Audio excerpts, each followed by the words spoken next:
My name is Matt Hollenbeck and I live in Kansas City.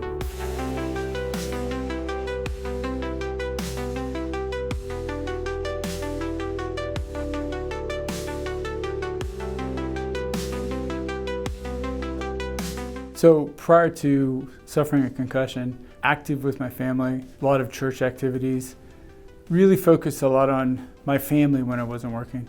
I worked a lot, manage a restaurant group, and it's a lot to do when you're managing something like that. So, my accident happened 5 years ago. I suffered a head impact, which left me with a concussion. It took me 3 days to finally go to the medical because I was feeling so poorly. I just didn't even want to get out of bed. Finally, my daughter, who was the CNA, Sarah, she looked in my eyes and she said, "Dad, we need to go have you looked at." So we went to an urgent care. They evaluated me, did a CAT scan, and definitely determined that I had a concussion. So they gave me a number of concussion clinic, came highly recommended, and called on Monday when they'd be open at 8 o'clock to try and get in. They said it'd be 3 weeks before they get me in. They called me back half hour later, so we have an appointment if you can be here in an hour. I said, yes, I'm coming.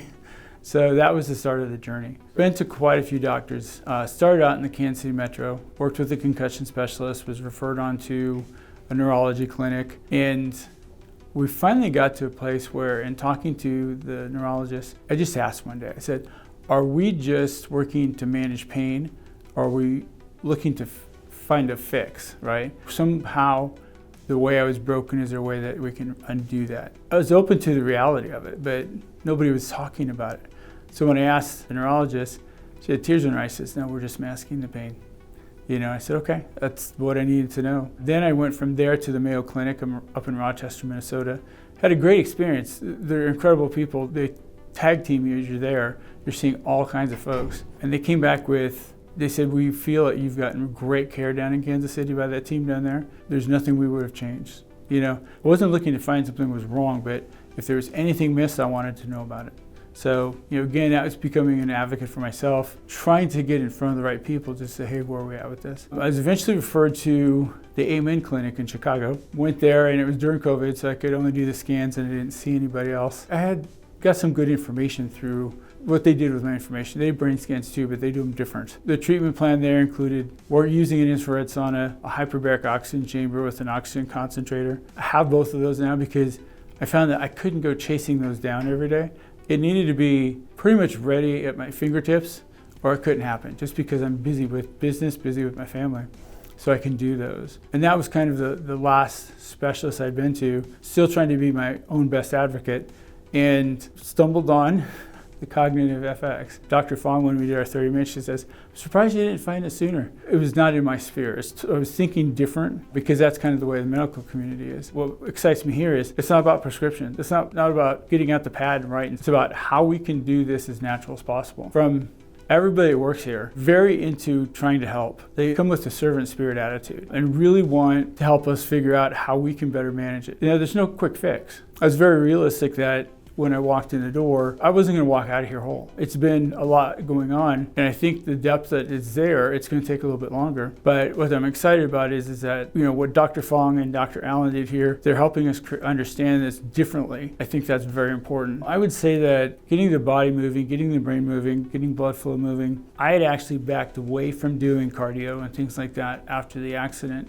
because I do that, blood flows more to the brain, and the headache just jumps. The thing that I was nervous about the most is how much cardio, what are we doing? And it worked out really well. I will tell you that too, the cognitive exercise, the same thing. You start to use your brain and you get more blood pumping into it. And again, it raises the headaches. But what's really interesting is some of the stuff we did was you're putting things together and doing 3 things at once. Maybe putting a puzzle together while standing on one foot, and people are asking me questions. So definitely challenge you with all that you have going on, right? First couple times it was really awkward, but I would tell you that I progressed as we went every day. And that was really exciting. So just the whole program here is designed to really get the neural pathways rerouted, restructured. Didn't know that was possible until I came here. And I said this to one of the doctors this morning, is that this is the first time I've gone into a specialty clinic, neurology clinic, and feel like I'm walking away with something that I can actually action. Because every place else I go, it's either another prescription or They say, you know what, we wouldn't do anything different. It's not what you're looking for, but they're honest, and I appreciate that. What I'd like to do is, I don't know if I'll ever be completely headache-free. I might be. So I'm realistic to the fact that I may never be fixed or cured to the level before the accident. And walking out of here, my goal is, you know, if my headache ranges from 4 to 7 out of 10, can I get it down to 2 to 5? I'm so encouraged about, as I walk out, what I've learned here, the things that they've helped me learn to manage differently. I had a day this week where my headache was 7 the whole day. When it got that high, my speech wasn't prepared. It was really hard. Lights seemed like they were extra bright. Sounds were there, which would jam up the headache as well. But the team was really good. They took what they saw and what I was telling them, and we actioned it. And we were able to, by the end of the day, get it down to a 5. And it was a hard day, but I'm glad I had it so they could actually see it in action. It makes a big difference. My first week, I was in kind of a group or a class. This group that I'm a part of, we decided to set up a WhatsApp account so that we can communicate and keep it live and keep it real. One of the other people in my class, I guess I would call it, shot a note to him, and then I followed up and said, look, they told us between now and 90 days, before you really feel like you're making progress. He said, so you got to get your mind out of that space and get your mind into one day at a time, keep moving forward. That was really cool, because to not be in it by yourself. I have an incredible support system. My family is so behind me, helping me trying to figure this out. People I work with, same thing. I'll be in a meeting and the lights will be bothering me. Somebody get up and slide the dimmer switch. First time it happened, I said, we had a dimmer switch here. A lot of people trying to help me, understand this. But I think that the team that I worked with from, CFX, and then the people that I was going through it with, it made for an incredible experience, because we could sit and talk and share the same thing. And we sat in this very room as a small group with Dr. Spangler, and she'd asked us to kind of share a little bit of your story. When we were done, one of the others came up and said, I didn't know that anybody was experiencing the same symptoms that I was, and yours are basically textbook to mine. It really gives you a different type of hope, and I'm the one that usually in my business life, I always say hope's not a strategy.